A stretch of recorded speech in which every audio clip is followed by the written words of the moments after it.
The black guy had just hit a pig. A group of white men showed up to extort him. And kill my hog, boy. Truly sorry.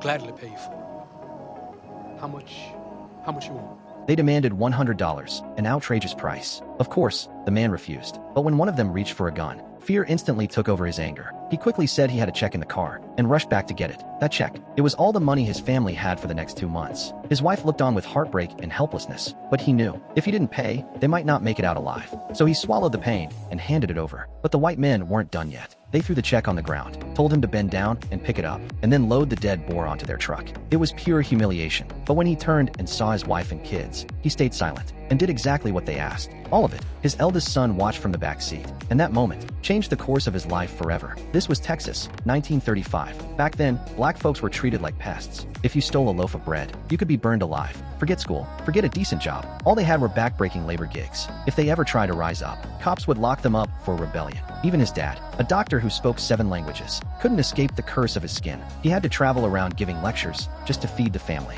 That's why he pinned all his hopes on his smartest son, Henry Lowe. He sent him to his own alma mater, Wiley College, a so-called law school, but really just a holding place for black students. But thankfully, Henry met a teacher who believed in him. On the first day, Professor Tolson stood on the desk and told them, "You're not here just to get a degree. You're here to change the laws of this nation. You're here to fight for equal rights." Every year, he formed a debate team to go head-to-head with white schools and speak truth for black America. Henry, just 14, made the team as a backup, collecting research. But even that lit a fire inside him, because that memory of his father's shame was burned into his soul, and he swore one day he'd rise up and fight back.